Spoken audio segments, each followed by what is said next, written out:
Welcome to this week's episode of Lagnapod. I'm Rob Holbert, your host today. Everybody sound off. Who's here? Ashley Trey. Scott Johnson. Brady Petrie.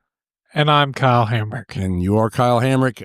I will say those who listen to the podcast, the Lagnapod, on a routine basis, and the fan club out there for Dale Leash, we have to let y'all know that Dale has moved on. No, he hasn't died. He has moved on to a different job. He's working for the city now. He's gone to the dark side and working for the man. Working for the man. He is over there doing with our former writer Jason Johnson as well. So we are staffing the halls of City Hall and at City Hall with former Lanyap staffers. But Dale was with us for 11 years. And he did a great job for us, and I'm sure he will be missed here on the podcast, and he'll be missed around the office. But we wish him well. I just wanted to get that out of the way so people wouldn't, those people who are just hanging on there waiting for that Dale Leash part. Well, plus they won't have to adjust their audio dials or volume dials. They will not have to turn the volume down as often. Yes, and we will lose a lot of the ASMR listeners who like heavy breathing and and profanity. Love and dirty you, Dale. I'm jokes. sure you're listening. And profanity. But well, let's just move along here. We got the cover story this week. Scott, you did a story on the business property tax, which is something that has been of interest lately, and it's gotten a lot of feedback already here. It's Wednesday as we're doing this, and you just put it online not long ago, and people are kind of losing their going crazy about it. Yeah. Tell us a little bit about the business property tax. Yeah, it's a hot topic right now because everyone just finished doing it. Everybody just got done paying it. And some people are still kind of hanging out there. I think they have till the 21st to pay their bill. So, So in Alabama, we do property taxes. Business owners know all of this, by the way. It's the people who don't, haven't launched their own business or don't, not in that part of the business. It's a rude awakening for most people when they start a business. They don't tell you this is going to happen. Yeah, and it's very unusual when you actually hear the details. So Alabama, we have property taxes. We tax real estate, and we tax personal property. So business personal property is any business assets that are necessary for the operations of your business. So anything not structural, anything not attached to the ground, and So it's maybe even it is attached to the ground, some of it, but it's your tables, it's your chairs, it's your desks, it's your computers, it's the clocks on the wall, it's everything. Yep. It's pretty much everything in your office. Doesn't matter if you bought it. Doesn't matter how old is it. Somebody gave it to you. Doesn't matter if you owned it when you were born. It doesn't matter. You're going to get taxed for it every year, and that requires an inventory. And this is a painstaking process where you got to. You don't get just a tax; you get a task. Does Ashley do it for us every year? Yeah. Yes. You got to count every pen, I guess, and you got to. Yeah, it's and anyway, all the pens. Yeah, it's very long process, especially if you. And you might not even owe that much at the end of it.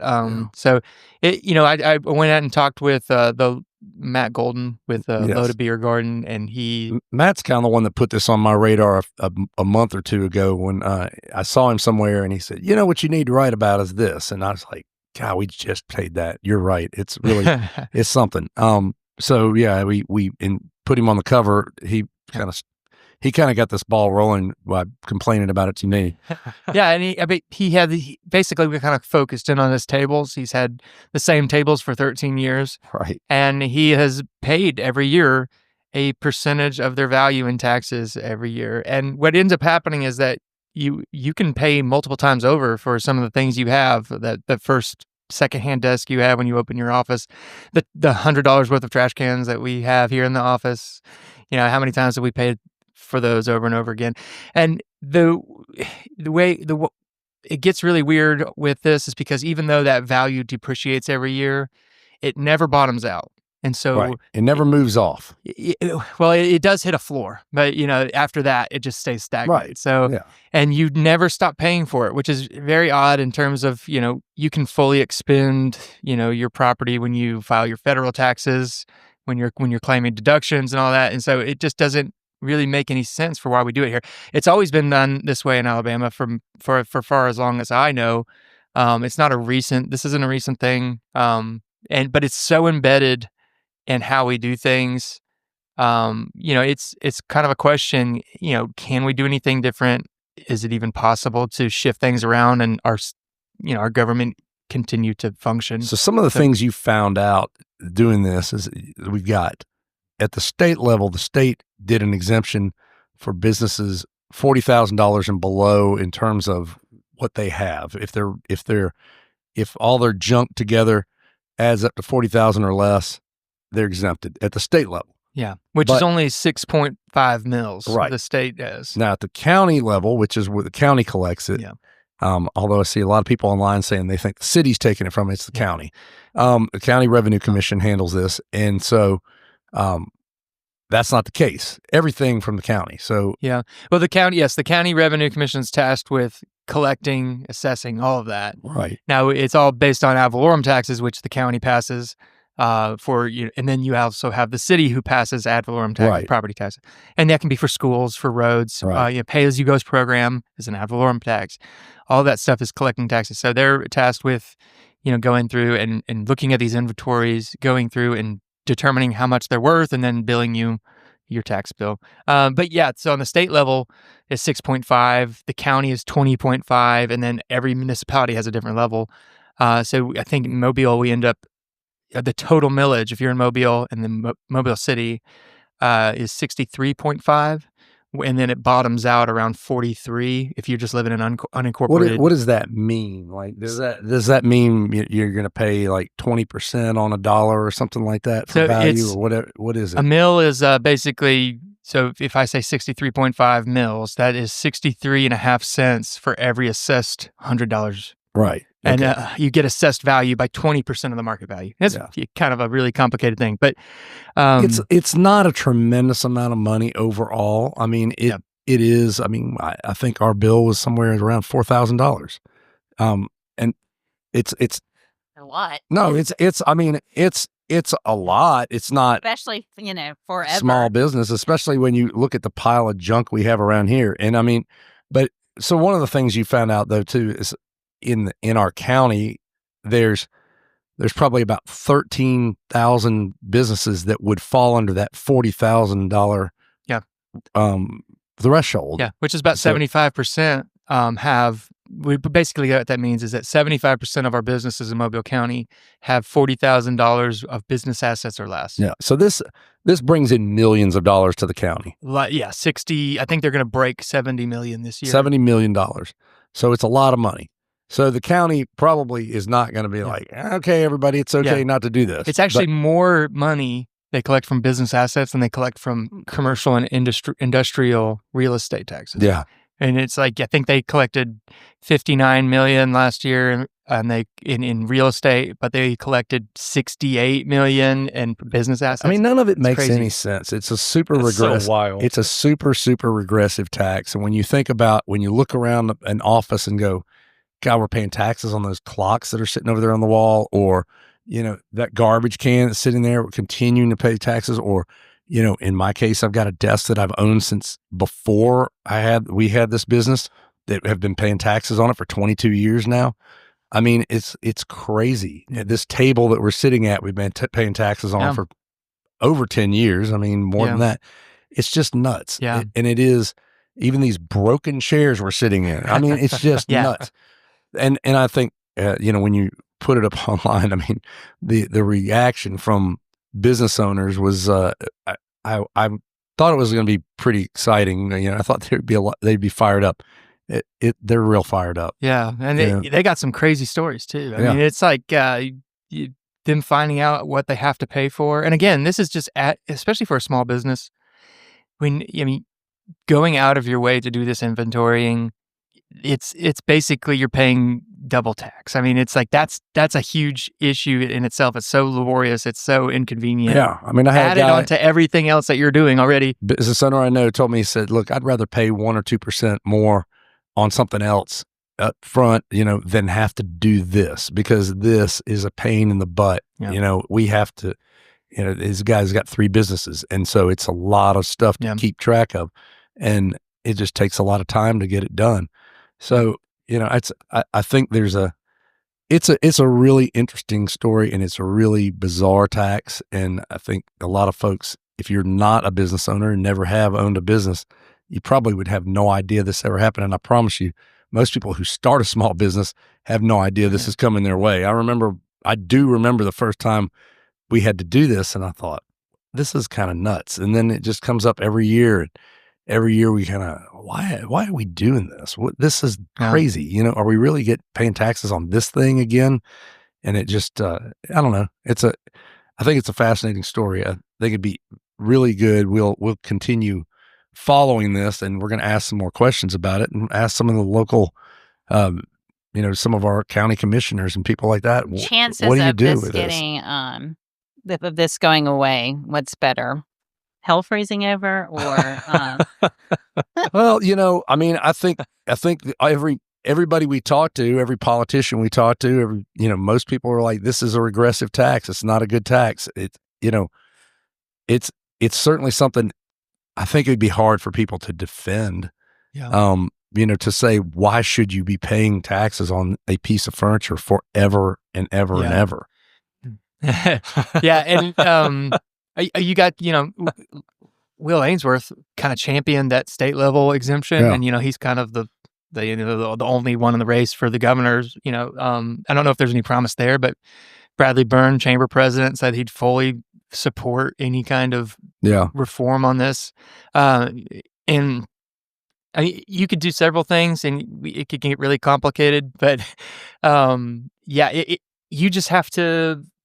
It'd be biting the bullet. Honestly, I don't think it would hurt too much to exempt small businesses. I don't think they're going to be the majority of the tax base. Yeah, I suspect, because if you look at the list, we got 54 businesses in Mobile County that make that have 50 million in assets or more. Yeah. It's just so those people are probably paying many times over what the small businesses are paying. If they're paying this tax. If they're not exempt, That's the big thing. Abatements. Yeah, we'll see. These are the taxes that you get incentives on. So. These are the things we're going to continue to find out about, and this is why you need a local newspaper, folks, so just keep that kind of stuff in mind. We're going to take a quick break. We're going to come back, and we're going to talk to Tommy Hicks about some sports. Be right back.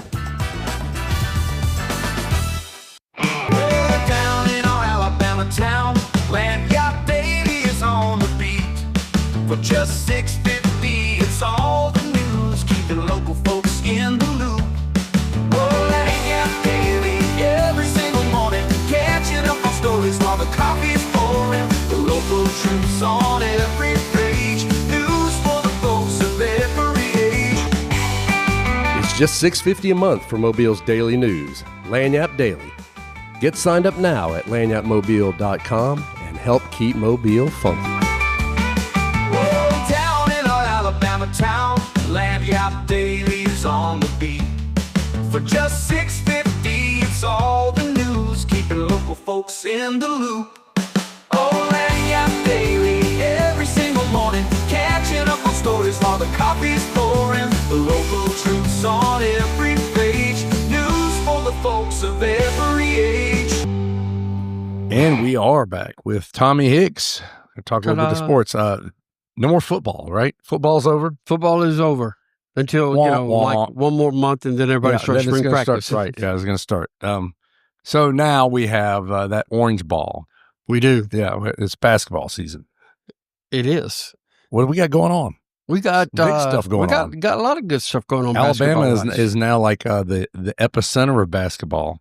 We'll get to that. See, you're getting ahead. I said Alabama, the state. You meant the state. Oh, okay, all right. I got you. Not the team.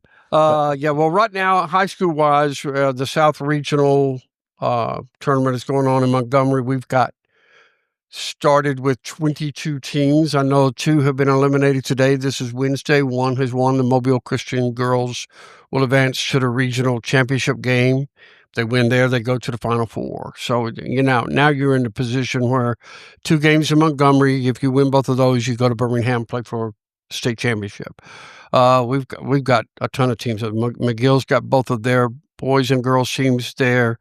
We've got LaFleur. Viger's got both of their teams there. Really good. I mean, it's all across the board. So we got a chance to have some teams there at the end. although they, in the rankings, they didn't really rank out real high this year like they have in the past. But at this point, man, it's just like win 4 games and you're a state champion. So Gotcha. it's going to be interesting just to see playing at Garrett Coliseum, which I think was built in 1437 or something like that in Montgomery. Roughly. Roughly, right around that area. 1437. And so, it's a little different venue than the close-knit high school gyms that you play in here. Yeah. You have no real background for your shooting because it's just this massive building. So that's one thing that they have to adjust to when they go up for this tournament. So we have that. Cool. And then we've got Auburn and Alabama playing this weekend. Auburn and Alabama, welcome to the basketball state capital of the world, huh? Iron Bowl basketball. Yeah, Iron Bowl of basketball. Number 1 and number 2 in the country. Number 2 in the country, and they play each other Saturday. That's going to be a fun game. Has that That's ever going to be happened bloodletting before? right there. Have they ever been ranked that high before? Yes, both of them have been ranked 1 in preseason polls before. Auburn, when they had Chris Porter, was a preseason number 1. I can't remember. I just meant at the same time. Have they at the same time? No. Yeah, this Negative. is unusual. No, they're very unusual. Yeah. And look at the SEC. I mean, they've got like 9 teams in the top 25, I think. It's just crazy for the top 5. Yes, 4 of the top 5. Yeah, it's a ridiculous amount of talent. It's been unbelievable. Is the SEC going to let us down like they did in football? Most likely. Well, they're probably just going to beat each other up, and then by the time they get to the big tournament, then they're all tired. Well, plus the NCAA basketball tournament is just so wacky that, anybody can really knock off anybody any given day. So what's interesting is 3 of the SEC teams are projected number 1 seeds in the region of the 4 regions. Duke would be the other one, right? I believe so, yeah. And at one point, one of the projections had Alabama and Auburn at the same site for first round, second round games. Well, they would be in different pods in different regions and not face each other, but they'd be at the same site. It was crazy. Well, so it's been a little nutty. Well, all right. When we do the Lagna Pod, we try to get behind the scenes, and so I'm just going to ask you a question. We didn't talk about it ahead of time. Didn't really throw it out there for you. Here we go. So tell me, as you switch from football coverage to basketball coverage, what's the difference besides the squeaky shoes? Well, the biggest difference is the number of games. Yeah. I mean, they're playing every night somewhere. Somebody's playing. Yeah. In basketball, where football is high schools are usually Thursday or Friday night, and then colleges, although because of TV, they play all the time now too, but they're usually Saturday games or Thursday games. So that's the biggest thing. The rhythm has changed a lot. Yeah. And plus you add in, well, we have flag football now, but there's not a lot of teams here that play that. But you add in the girls' teams along with the boys' teams in high school, you've got a lot of teams to keep up with. We have 35 teams in our coverage area, so that doubles to about 70 for basketball. It makes it a little different. All right. And then plus it's the overlapping of the end of football, now basketball, and now baseball starting, softball starting, tennis, golf, soccer. All of those are spring sports, spring outdoor track. So other than that, there's not a whole lot going on. The amazing part is you've got it all covered. Thank you. Yeah, I'm all over it. And one of the big things I'm asleep.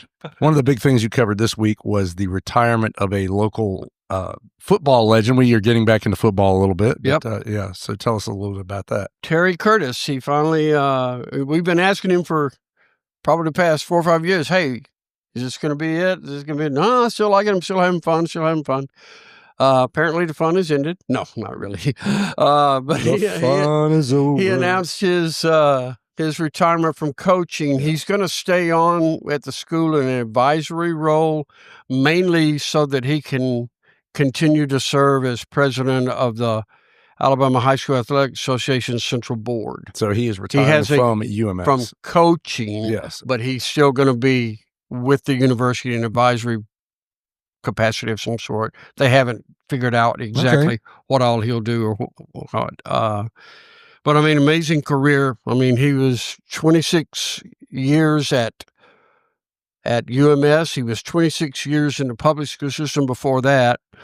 50 counting as an assistant. 36 as a head coach.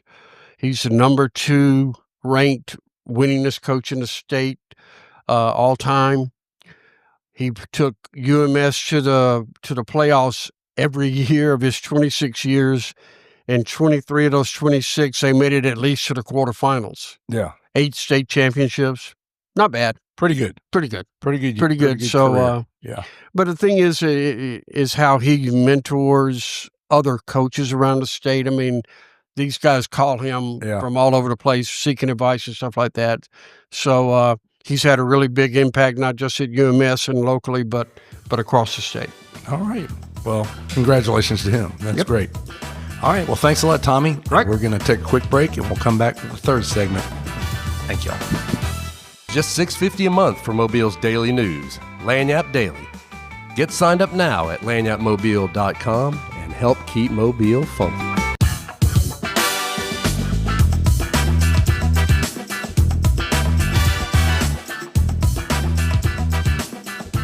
And we are back.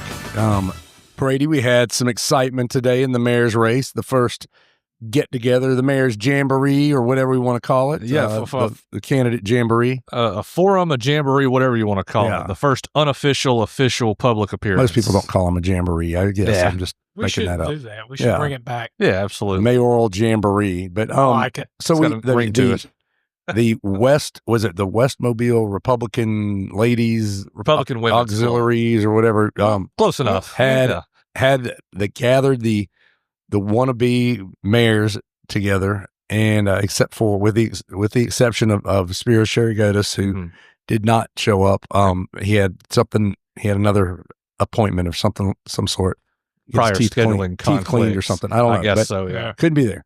Look, it was a long way out there. I get it. But we had Connie Hudson. Mhm. We had Steve Nodine. We had Lawrence Batiste. We did. So we had 3 people running for mayor at this point. Yes. And I'm glad you labeled it as wannabe candidates for mayor Yes. because as we've reported on multiple times, there's only been 3 people that have qualified officially. Spiro, Connie, and Batiste. Those are the 3 who have qualified. Nodine has not qualify. He can qualify. He just has not yet.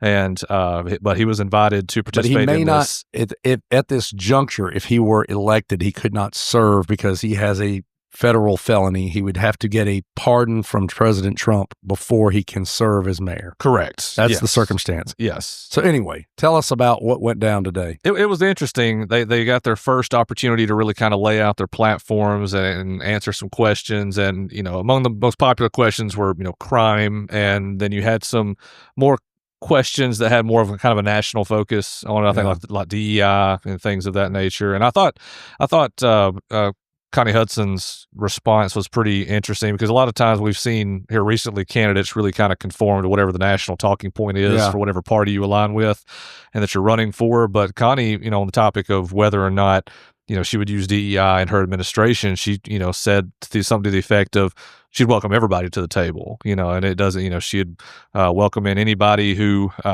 brought their ideas up and she wanted to hear from everybody. I like Batiste's answer to that. I was just about to get to that. And on that same topic, Batiste said, he gave a very short answer, but he said instead of DEI, his administration is going to focus on GOD. Yeah. So that's good. Good. Okay. Pretty interesting. And then you had Steve Nodine, who just gave the one-word answer of no. Flat. No. He will have no DEI. He will have no DEI. So it was interesting. And I thought, just kind of observing the crowd there, Paul Prine was in the crowd. And so, you said former chief Paul Prine also rumored to possibly want to run for mayor. He was in the crowd. He was in the crowd and he was working the room. Working the room. Now like you said, he's got to make the move into the city limits he would in order have to run. Live in the city, yes. But it just kind of felt, and I talked to him and I asked him point blank if he was planning on moving into the city. He just laughed it off and said not at this time. And but it just kind of felt to me like as he worked the room and he was taking notes of what all the candidates were saying and everything, it just kind of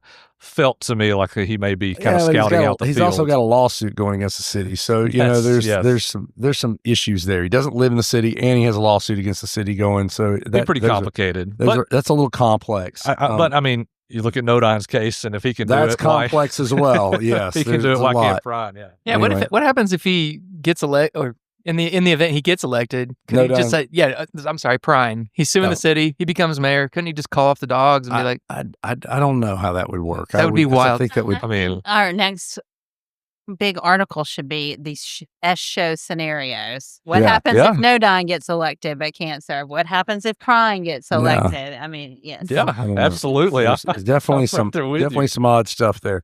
It Well, is. we'll it's good to see it getting kicked off. I think it's going to be a very feisty and it's going to be spicy. I think we're It going to is. be putting up with some interesting things over the course of the coming year. People are going to want to pay attention. At the state level, we've had we've had the whole thing with Governor Ivey trying to reorganize the Veterans Board and basically making the commissioner of the state of the Board of Veterans Affairs a cabinet member and essentially disassembling the Veterans Board and making them all a bunch of appointees of the governor. Right. She's pushing that. She pushed it at her state of the state address earlier this week, but there's been a major change here, a major development, right? Yes, that's right. That's right. They have amended this bill and they have put it on hold in the state Senate. It sailed through a committee. It made it to a vote on the floor, and they have passed like 8 different changes to this thing, which from the folks that I've talked to, from some veterans and from former Commissioner Kent Davis, who was fired by Ivey, they said that this makes no changes to the power questions and the power worries that they have. But the big change the big thing I was thinking about was the fact that the lieutenant governor has stood up and said he's not for this bill. That's right. He Which is not for the bill. That creates a bit of an interesting dynamic for sure. Right. And also with this new bill, he gets 2 picks on the board now. Yeah. They've basically, the original plan was to cut the board from 17 down to 9. Well, now they've got it back up to 15 Okay. after going through the Senate, because everybody's like, well, the minority leader needs to have a pick and there needs to be a woman on the board and there needs to be a this on the board. Now, the way it was done previously is most of the picks on the board were associated with veterans groups, correct? That's right. Yes. That's right. And they essentially hired and fired the commissioner. Right. Or we thought they did, until Kay Ivey tried to have him fired, and the board didn't agree with her, and she still fired him anyway, using her supreme executive authority. In the style of Palpatine, yes. Yes. That would be a Star Wars reference, folks. That's right, yes. Used her supreme power to remove him forcibly. Absolute power. Unlimited power even. But so that's we're in a strange place with this thing. I mean, I still think from a political standpoint, why Ivey wants to screw around with the veterans makes no sense to me. I've been told that it's all about power. That this is a way for her to Why does she get need more control power of if the board. she's got supreme executive power? I mean, exactly. Yeah, that's true. What more power can she need? I mean, she's got nuclear fission. I mean, she's really like. Well, the veterans are like the one group that both political parties on either side of the aisle can agree, hey, you don't mess with those. No, like, or you don't mess that and with them. children with cancer. Right. Those are the two Right. things I mean, that everybody it's- can it's- agree on. It's typically not a smart political move. I think from Ainsworth stepping out there. I mean, I'm not saying he's not doing this from a politically expedient place. I'm just saying that his opposition to it is not going to hurt him politically. I don't think. Right. I don't think this is a popular bill. And it really smacks of revenge. And I mean, I think these couple of legislators we've talked to who claim that it has nothing to do with Kent Davis filing an ethics complaint against the director of the board of mental health. I think that's just complete BS. I mean, I think this is absolutely. I don't know where they've been. I mean, this organization has been run this way since 1947. Kay Ivey's been in office since 1948. She's had plenty of time. She's had plenty of time to bring this up, and she's never done it. until now. Till now. And what was the precipitating event for this? Exactly. There's one thing that happened, and all of a sudden, so Yeah. you know, I can't believe this is a priority. I mean, you mentioned this to anybody in the state of Alabama, and they don't even know what's happening. They not don't know. important. They didn't know there was a veteran. This is It was in the state of the state. It's a. They even put it. I mean, Yeah. It's a. give it that. this was right. a top priority. This is a really personal issue. It is. So, other things going on in the state legislature. Real quick, we're going to hit this, but our local state senator over in Baldwin County, Chris Elliott, has he's going after legal advertising in newspapers, specifically as it pertains to doing construction work and some public work projects of $100,000 or more, and how they are bid out and how and making them public. He does not want them to have to go to newspapers any longer, and says, "Hey, we can put it on a state website." Right. Through the Department of Finance. Because he says nobody reads newspapers anymore, and therefore folks are getting their news in different ways. Yeah, people don't need. And I want to clarify this because I see some people commenting on your story on Facebook, and I want you to go argue with them after. I Oh don't have God, time. yeah, that's what I want to do. But not argue, but clarify. Look, there are hundreds of newspapers, and I'm speaking as an APA board member right now. Yes. There are hundreds of newspapers in the state that are uploading these to a free online website. It takes hundreds of different newspapers and a person at every newspaper, like we have Jackie here, to do this. It is a massive undertaking that people do not realize. It's not just printed in the newspaper. It's also where you can consume it on your phone, alabamalegals.com, or your desktop, and search it, and it's wonderful. We don't need to put it on the Department of Finance. Do you want, I mean, no offense to government workers, but do you want to have to deal with that? Well, You know? it does. The thing that Senator Elliott doesn't understand, there's a lot he doesn't understand about this. He doesn't understand any of it really, and he couches it as welfare of some sort. That's not true. This is a state law. They are required to do these things. We sell ads to them just like we do it to everybody. So there's no welfare we are selling what they need.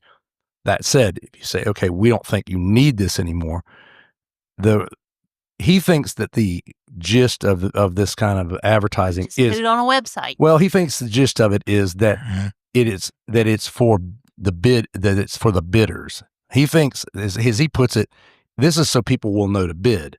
That's not what it's for. What it is for is to let the public know that these projects are being done. Is there a giant wing added to a hospital and you live in the neighborhood next door? I mean, there's countless. We just had an example of it a couple weeks ago where the city advertised some traffic study stuff, but they did it up in the Citronelle. This was for red light cameras. For red light cameras, and they advertised it up in Citronelle for some reason, an hour away, and we found out about it because of that. Yeah, and there are many times we've found out about zoning regulations, new things, new laws through these advertisements. I get that there are people who say, well, it's antiquated, but what you're creating is a Tower of Babel. And I think, people like Chris Elliott, who's a contractor, maybe they like the fact that it's not going to be out there in public and everybody can find it, that, only people who might know where to go less look. Competition. There's less competition. But I mean, that's not really the basis of the bill. Putting it on some obscure government website that nobody goes to is not the point of a public notice. Public notice, it's pretty much a self-explanatory public notice. It's not notice for construction guys, so they know where to go and do the bids. Could you find the Alabama Finance Department website right now? But I mean, no. Could you know what that was? And I mean, what Elliott's doing is creating another bureaucracy, which he doesn't seem to understand. And then you have to trust that the bureaucracy is doing everything right. What if someone says, "Well, that's not what I bid," they must have changed it. How are they going to prove otherwise? I think at some point, it's just opening yourself up to litigation. I mean, what I've heard is that Elliott at some point during all this had told people he thought that and we said, where are you going to put it? Well, we'll just put it on the state website where it is now. And like that state website's owned by the newspapers. Yeah. So he doesn't really seem to even understand the thing, but that's not new for him. Anyway, I think it's something that, I mean, I know it's unpopular because it's couched as being wasteful spending, and it's couched as newspaper welfare. There's a lot of newspapers in the state that probably will go under without that kind of advertising. Not this particular bill. This particular bill is only for a couple of things, but I do question why you would want to put things like this on a government website that nobody knows where to go look. So the only people who are going to know to look are the people who are going to try to bid on these things if they're in the know. So I think that there's certainly different ways to do it. And, as Ashley said, we have lots and lots of people at newspapers doing this right now, that it still needs to be done. They don't even understand the undertaking it is. That's what's so crazy. Well, people don't understand the fact that this is required by law to have these things run legally so that projects can move forward. These projects don't move forward without public notice. Yeah. And if you're going to say, okay, public notice now can be on any website, anywhere that somebody decides that, or just do it on the website of the organization that's doing it, the agency that's doing it. How many websites would that be? It could be thousands, and everybody's going to have somebody do it. So, I mean, there's every county, every municipality. Yeah. It is just it's not going. It's hard to even wrap your mind around how complicated. There are one or two things that are going to happen with it. If they say, okay, we're going to get rid of newspapers doing this, you're going to either create a brand new government bureaucracy that is going to cost a bunch of money, or you're going to get rid of all transparency, period, and just say, we're not going to do this, and we're just going to have it, wherever it goes, it's just going to be around, and people won't be able to find it, won't be able to see it, and things will happen all the time that nobody will know about. So that's, and I don't doubt that there are certainly some people in the legislature who would like that. But anyway, we're going to call it quits here, and we will be back next week with the next Lagnapod. Thanks for listening. The Lagnapod is a Something Extra publishing production. Executive producers are Rob Holbert and Ashley Trice. Music is by Some Pulse Sound and Electro Animals. Only subscribers like you have access to this podcast. Tell your friends they can sign up at my.lanyapredbill.com. For advertising opportunities, please call 251-450-4466.